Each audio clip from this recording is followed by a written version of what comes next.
جب میرا بندہ کسی محفل میں میرا ذکر کرتا ہے میں اس سے کہیں بہتر محفل میں اس کا ذکر کرتا ہوں۔ اللہ کی محفل تو ملائے اعلیٰ کی ہے، ملائکہ مقربین کی ہے۔ بہرحال اللہ کو تم اپنے دل میں مستحضر رکھو، اللہ تعالیٰ تمہیں بھی یاد رکھے گا۔ دوبارہ فرمایا احفظ اللہ تجدہ امامک تجاہک، اللہ کو یاد رکھو تو اپنے سامنے موجود پاؤ گے، جب چاہو دعا کرو تو احفظ اللہ تجدہ امامک یا تجاہک، اپنے سامنے موجود پاؤ گے۔ اذا سألت فاسأل اللہ، اب آ گیا وہ مرکزی مضمون۔ دیکھو جب مانگو اللہ سے مانگو، غیر اللہ کے سامنے ہاتھ دراز کرو ہی مت۔ ایک حدیث میں آتا یعنی حرام نہیں ہے، دنیاوی قواعد اصول قوانین کے تحت کسی سے مدد چاہنا، کوئی سوال کرنا حرام نہیں ہے۔ آپ سوال کریں، مدد لیں، اسی پر دنیا قائم ہے، ایک دوسرے کے ساتھ تعاون کے ساتھ۔ لیکن اونچا مقام کیا ہے؟ کسی سے سوال مت کرو سوائے اللہ، یہاں تک کہ جوتے باندھنے کا تسمہ تمہیں درکار ہے تو بھی کسی سے مت مانگو، اللہ سے مانگو۔ کیا پتہ اللہ کس کے دل میں ڈال دے اور وہ آ کے تمہیں تسمہ پیش کر دے۔ ہوتا ہے ایسا، بسا اوقات ہوتا ہے۔ جو اللہ کے ساتھ لو لگا کر رکھنے والے ہیں ان کے تو ایسے واقعات ہوتے ہیں کہ دل میں ایک بات آئی اور اس کے بعد وہی بات جو ہے وہ کوئی شخص آ گیا اور اس نے وہ بات پوری کر دی۔ کیونکہ لوگوں کے دل جو ہے وہ تو اللہ کے دو انگلیوں کے مابین جو چاہتا پھر دیتا ہے۔ کیا پتہ اللہ کسی فرشتے کو انسانی شکل میں بھیج دے، آتا ہے فرشتہ، آتا ہے انسانی شکل میں، آپ کی تکلیف کو رفع کر دے، آپ کی ضرورت کو پورا کر دے، اسی سے مانگو، کسی اور سے مانگو۔ یہ ہے توحید کا لب لباب۔ یوں سمجھیے اسلام کی جڑ کیا ہے؟ ایمان۔ اسلام کا جو خارجی نظام عمل ہے، انفرادی اعمال ہو اجتماعی ہو، ان سب کی روح رواں کیا ہے؟ ایمان۔ ٹھیک، ایک بات ہو گئی۔ ایمان کا خلاصہ لب لباب کیا ہے؟ ایمان باللہ۔ جیسے ایمان بالآخرہ بھی ہے، ایمان بالملائکہ ہے، ایمان بالانبیاء ہے، ایمان بالرسل ہے، ایمان بالکتب ہے، ایمان بالقدر ہے، لیکن اصل ایمان، اسی لیے ایمان مجمل میں آپ کو معلوم ہے کسی اور چیز کا ذکر نہیں۔ آمنت باللہ کما ہوا باسمائہ وصفاتہ وقبلت جمیع احکامہ اقرار باللسان وتصدیق بالقلب، یہ ایمان مجمل ہے۔ اجمالی طور پر ایمان اس کا نام ہے، ہاں مفصل تفصیلی طور پر آمنت باللہ وملائکتہ وکتبہ ورسلہ والیوم الآخر والقدر خیرہ وشرہ من اللہ تعالی۔ تو اسلام کی جڑ ایمان، اور اسلام کا سارا جو نظام عمل ہے، چاہے انفرادی اعمال ہو چاہے اجتماعی، ان سب کی روح رواں ایمان، اور ایمان کا خلاصہ ایمان باللہ۔ اور ایمان باللہ کا اصل حاصل وہ ہے جو اس حدیث میں آ رہا، اس کے دو تقاضے، عبادت صرف اسی کی، استعانت صرف اسی سے۔ اس لیے میں نے سورہ فاتحہ کا تذکرہ شروع میں کیا، یہ عبادت کا جوہر ہے، عبادت کا جو ہے یہ ایمان کا حاصل، عبادت صرف اس کی ہے اور استعانت صرف اس سے۔ استعانت ہی میں سوال بھی آ گیا، یہ بھی مدد ہے۔ آپ کسی سے کچھ مدد مالی چاہ رہے ہیں یا کوئی اور مدد چاہتے ہیں، کسی کام میں مدد چاہتے ہیں، جیسے میں نے کہا تھا کہ سفارش کرانا چاہتے ہیں، یہ بھی مدد ہے۔ وَإِذَا اسْتَعَنْتَ فَاسْتَعِنْ بِاللَّهِ، اور جب مدد مانگو صرف اللہ سے مانگو۔ اور وہ سارے الفاظ یاد کر لیے، استدعاء، استعانت، استغاثہ، یہ جو غوث اعظم سے استغاثہ کیا جاتا ہے یہ تو شرک ہے۔ استغاثہ اللہ سے، دعائی اللہ کی، اس اعتبار سے استمداد، استعانت، استدعاء، استغاثہ، یہ سب اللہ سے، صرف اللہ سے۔ عبادت صرف اللہ، ایاک نعبد، اور استعانت صرف اللہ سے، مانگو صرف اللہ سے، جب مدد طلب کرو صرف اللہ سے۔ اور جان لو اگر تمام لوگ جمع ہو کر تمہیں کوئی فائدہ پہنچاؤں گے، نہیں پہنچا سکتے، الا بشیء قد كتب اللہ لک وان اجتمعوا على ان يضروك بشیء لم يضروك الا بشیء قد كتب اللہ علیک. اگر سب مل کر چاہیں تمہیں کوئی نقصان پہنچا دے نہیں پہنچا سکتے مگر وہی کچھ جو اللہ نے تمہارے لیے لکھ دیا. اب بتائیے خوف کی جڑ کٹ جائے گی کہ نہیں؟ یہ جو ایمان جو ہے یہ خوف اور حزن دونوں سے نجات دلانے والی بات ہے. جو حقیقی مومن ہے وہ اللہ کا ولی ہے. حقیقی مومن وہ اللہ کا ولی ہے. اور الا ان اولیاء اللہ لا خوف علیہم ولا هم يحزنون. یہ اولیاء اللہ کو علیحدہ مخلوق نہیں ہے, کوئی ان کے سر پہ سینگ نہیں ہوتے, انسان ہی ہوتے ہیں, لیکن حقیقی معنی میں مومن. ان اعتبارات سے جو آج ہم پڑھ رہے ہیں ایمان اس درجے کا پہنچ گیا تو اللہ کا ولی ہے. اور لوگ بڑی خوف کس بات کا ہوگا؟ کس سے خوف کروں؟ اس کے ہاتھ میں کچھ ہے ہی نہیں. اور اگر کچھ اللہ نے میرے لیے لکھ دیا وہ آ کر رہے گا, چاہے میں لاکھ گڑ گڑاؤں اس کے سامنے کہ مجھے چھوڑ دے. اگر اللہ نے لکھا وہ آیا وہ تو آئے گا, تو کاہے کو اس کے سامنے گڑ گڑانا, کاہے کو جمبسائی کرنا اس کے سامنے. اور کسی کے ہاتھ میں کچھ ہے ہی نہیں, میرا خیر ہے ہی نہیں, کاہے کو خوشامد کروں اس کے. اور سنیے رفعت الاقلام. دیکھو نوجوان, قلمیں اٹھا لی گئی ہیں, وجفت الصحف, اور جو رجسٹر ہیں صحیفے ان کی سیاہی خشک ہو چکی ہے. یہ ہے وہ اللہ کا علم, اس میں ہر شے لکھ دی گئی, اس کی قلم اٹھا لیے گئے. جیسے آپ کو معلوم ہے امتحان ہوتا تھا, 3 گھنٹے ختم ہو گئے, اسٹاپ رائٹنگ, بس اب قلم رک جانا چاہیے. وہ قلم تو تقدیر کا کاتب جو ہے وہ قلم اس کا اب اٹھا لیا گیا, اور جو صحیفے جن پر یہ لکھا گیا وہ خشک بھی ہو گئے. یہ تو روایت ہے جو امام ترمذی نے جس کو روایت کیا, یہ متن ان کا ہے جو ہم نے پڑھا ابھی, اور ان کا قول یہ ہے کہ یہ حدیث حسن صحیح ہے.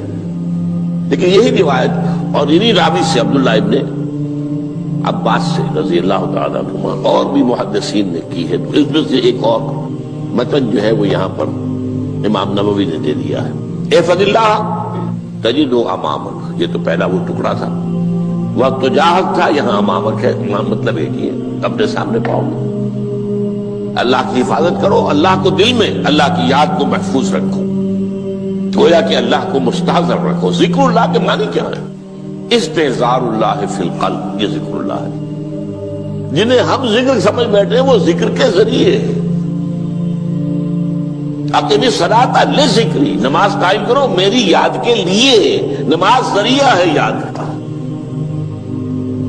یہ علیحدہ بات ہے کہ آپ نے 17 رکعتیں بھی پڑھ لی ہو عشاء کی اور یاد آپ کو آئی ہی نہیں کوئی. آپ تو ایک میکینیکل انداز میں جو ہے وہ اٹھک بیٹھک کر رہے ہیں اور آپ کی زبان سے کچھ بھی نکل رہا ہے, تو اس کا آپ کے شعور سے, دل کی گہرائی سے کوئی رابطہ ہے ہی نہیں. وہ ذکر تو نہیں ہوا. ہاں نماز فرض تھی وہ ادا ہو گئی, آپ کی فرض ادا ہو گئی. تو جنہیں ہم نے ذکر سمجھا وہ ذرائع ذکر ہے. اللہ اللہ, سبحان اللہ سبحان اللہ زبان سے, یہ تاکہ اس کے نتیجے میں وہ ذکر حاصل ہو جائے. استحضار اللہ فی القلب, ذکر کے معنی ہے استحضار اللہ فی القلب. تعرف الی اللہ فی الرخاء, اور دیکھو کشادگی کے وقت میں تم اللہ کو یاد رکھو, اللہ کی طرف رجوع کیے رہو, بھول نہ جاؤ. وہ نہ ہو جو کبھی کہا تھا, بہادر شاہ ظفر کے اشعار میں سے بہت دور کا شعر ہے, ظفر آدمی اس کو نہ جانیے چاہے کتنا ہی ہو فام زکا, جسے عیش میں یاد خدا نہ رہی, جسے تیش میں خوف خدا نہ رہا. وہ ہے کشادگی کی حالت میں, جبکہ تمہارے لیے کشادگی ہے. اللہ کی طرف رجوع کیے رکھو. یعرف کا فی الشدہ, تو اللہ اپنی توجہ تم پر رکھے گا شدت کے وقت میں, جب تمہیں کوئی تکلیف ہے اس تکلیف کو تم پر آسان کر دے گا. تکلیف تو آنی ہے, وہ لکھی ہوئی ہے, وہ تو آئے گی, لیکن یہ کہ اللہ تعالیٰ اس کی شدت کو ایک ہی چیز ہے جس کو ایک انسان بہت شدت کے ساتھ محسوس کر رہا ہے، دوسرا آدمی اتنا نہیں محسوس کر رہا ہے، احساس کا معاملہ ہوگا نا۔ وہ تو اصل میں اگر انسان کی نروز کٹی ہوئی ہے تو احساس ہوگا ہی نہیں، سرے سے ہی نہیں ہوگا۔ تو اس اعتبار سے اللہ تعالیٰ تمہارے لیے وہ شدت کی کمی کر دے گا۔ وَاعْلَمْ أَنَّمَا أَخْطَأَكَ لَمْ يَكُنْ لِيُصِيبَكَ، اور جان لو جو چیز تم سے چھوٹ گئی ہے، رہ گئی ہے، وہ ہرگز تمہیں ملنے والی نہیں تھی۔ اب آپ نے کسی ملازمت کے لیے درخواست دی ہے، درخواستیں مانگی گئی ہیں، اپنی سی محنت کر لی، نہیں ملی ملازمت، اب آپ بیٹھے ہوئے افسوس میں، رنج میں، غم میں، فلاں نے یہ کر دیا، فلاں نے یہ کر دیا، وہ فلاں جو ہے بڑی تکڑی سفارش لے آیا تھا، فلاں نے رشوت دے دی۔ چھوڑو میاں اس کو، وہ تمہارے لیے نہیں تھی۔ کاہے کو اپنے ذہن کے اندر یہ کھچڑی پکا رہے ہو بیٹھے ہوئے؟ خواہ آپ شاید سوء ظن میں بھی مبتلا ہو رہے ہو، کسی نے نہ رشوت دی اور آپ سمجھتے ہو کہ رشوت دی ہے اس نے۔ یہ ساری چیزیں جو ساری سیئات، ان کی جڑ کٹ جائے گی۔ وَاعْلَمْ أَنَّمَا أَخْطَأَكَ لَمْ يَكُنْ لِيُصِيبَكَ وَمَا أَصَابَكَ، اور جو چیز تم پر آ گئی، لَمْ يَكُنْ لِيُخْطِئَكَ، ہو ہی نہیں سکتا تھا کہ وہ تم پر نہ۔ یہ کر لیتا تو ہو جاتا، شاید یہ کر لیتا، میں نے ٹیکا پہلے لگوا دیا ہوتا تو یہ بات نہ ہوتی۔ بھائی وہ جو ہونا تھا وہ ہونا تھا۔ اب یہ وہ چیز ہے جس سے انسان میں کیفیت پیدا ہوتی، تسلیم و رضا۔ ہم بھی تسلیم کی خو ڈالیں گے، بے نیازی تیری عادت ہی صحیح، اے اللہ جو تو نے چاہا مجھے قبول ہے۔ اسی لیے میں نے آپ کو آیتیں سنائی سورہ تغابن کی، ما اصاب من مصیبت الا باذن اللہ، کوئی مصیبت نہیں آتی مگر اللہ کے اذن سے۔ وَمَن یؤمن باللہ یہد قلبہ، جو اللہ پر ایمان رکھتا ہو اللہ اس کے دل کو ہدایت دے دیتا ہے۔ ہدایت کس بات کی؟ تسلیم و رضا۔ سر دوستاں سلامت کہ تو خنجر آزمائی، نہ شبد نصیب دشمن کے شبد ہلاکت تیغت، اے اللہ تیری طرف سے ہے، مجھے قبول ہے، اور بظاہر مجھے تکلیف ہو رہی ہے لیکن یقیناً اس میں میرا کوئی خیر ہے۔ بیدک الخیر، تیرے ہاتھ میں تو خیر ہی خیر ہے، جو بھی تیری طرف سے آئے۔ سر تسلیم خم ہے جو مزاج یاد میں آئے۔ اور یہ مضمون جو ہے زیادہ بڑے پیمانے پر سورہ حدید میں آیا ہے۔ ما اصاب من مصیبت فی الارض ولا فی انفسکم الا فی کتاب من قبل ان نبرأہا، کوئی مصیبت نہیں آتی نہ تمہاری جانوں میں نہ زمین میں، زمین میں زلزلہ آ جانا، سیلاب آ جانا، کچھ اور زمین کا دھنس جانا، یا یہ ہے کہ تمہاری جانوں میں کوئی بخار ہو گیا، کوئی اور تکلیف ہو گئی، اچانک معلوم ہوا کہ انسان کو کینسر ہے اور کینسر بھی اب 3rd stage کو پہنچ چکا ہے، لیکن جو بھی آیا ہے وہ اللہ کے علم کی کتاب میں پہلے سے لکھا ہوا ہے۔ فی کتاب من قبل ان نبرأہا، یہ کتاب میں درج ہے اس سے پہلے کہ ہم اسے ظاہر کریں۔ اس کا نتیجہ کیا نکلنا چاہیے؟ لیکن لا تأسوا علی ما فاتکم ولا تفرحوا بما آتاکم، افسوس نہ کیا کرو جو تم سے جاتا رہے، چھوٹ جائے، کوئی عزیز فوت ہو گیا، کوئی موقع ہاتھ سے نکل گیا، ارے بھائی میں چوک گیا، بڑا موقع تھا، اب اس پر افسوس کر رہے ہیں۔ نہیں، جو چیز دیکھیں لا تأسوا علی ما فاتک ولا تفرحوا بما آتاک، جو اللہ تمہیں دے دے اس پر اتراؤ مت۔ وما اصابک لم یکن لیخطئک واعلم ان النصر مع الصبر، اور جان لو اللہ کی مدد صبر کے ساتھ آتی ہے، جو آئے اس کی طرف سے جھیلو، زبان پر کلمہ شکوہ اور شکایت نہ آئے، اللہ سے شکایت نہ آئے، تسلیم و رضا، جو تیری رضا ہے، تیری صحت ہمیں منظور ہے لیکن اس کو۔ مولانا محمد علی جوہر ایک مرتبہ جیل میں گئے، ایک بیٹی بیمار ہوئی، فوت ہو گئی، اس کے بعد دوسری مرتبہ پھر جیل میں گئے، دوسری بیٹی کو وہی بیماری ہوئی، جیل میں اطلاع ملی کہ بیٹی کو یہ بیماری ہو گئی ہے، تو خط لکھا ہے اشعار کی شکل میں، کا آخری شعر یہ ہے، تیری صحت ہمیں منظور ہے لیکن اس کو نہیں منظور تو پھر ہم کو بھی منظور۔ ہم تو چاہتے ہیں میں بیٹی کے تجھے شفا ہو جائے، اسے منظور نہیں تو پھر ہمیں بتا۔ وَاعْلَمْ أَنَّ النَّصْرَ مَعَ الصَّبْرِ وَأَنَّ الْفَرَجَ مَعَ الْكَرْبِ۔ فرج، فراخی، کھل جانا کسی چیز کا، یہ ہے کرب کے ساتھ، تکلیف کے ساتھ، تکلیف ہوتی ہے ساتھ۔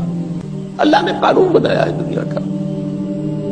اب آپ اندازہ کیجئے بچے کی ولادت میں ماں کو کتنی تکلیف اٹھانی پڑتی ہے۔ آج کل تو فیشن ہو گیا ہے، سیدھے سیدھے جاؤ آپریشن کراؤ، تکلیف سے بچ جاؤ، لیکن یہ ہے کہ یہ بھی آپ کے علم میں ہوگا، وہ ساری تکلیف جیسے ہی بچے کو لا کر ماں کے برابر لٹایا ہے، ساری تکلیف ختم، پھر جو راحت اس میں میسر آتی ہے۔ ان الفرج مع الکرب وان مع العسر یسرا، اسی لیے میں نے وہ آیتیں بھی پڑھی تھی، ان مع العسر یسرا ان مع العسر یسرا۔ اس دنیا میں یہ اللہ نے نظام بنایا ہے، سختیاں جھیلنی ہی ہوں گی۔ لقد خلقنا الانسان فی کبد، ہم نے انسان کو پیدا کیا مشقت کے اندر، مشقت تو کرنی پڑے گی۔ کسی کی جسمانی مشقت زیادہ، کسی کی ذہنی مشقت زیادہ، مشقت سے چارہ کسی کو نہیں۔ تو یہ ہے ان مع العسر یسرا ان مع العسر یسرا۔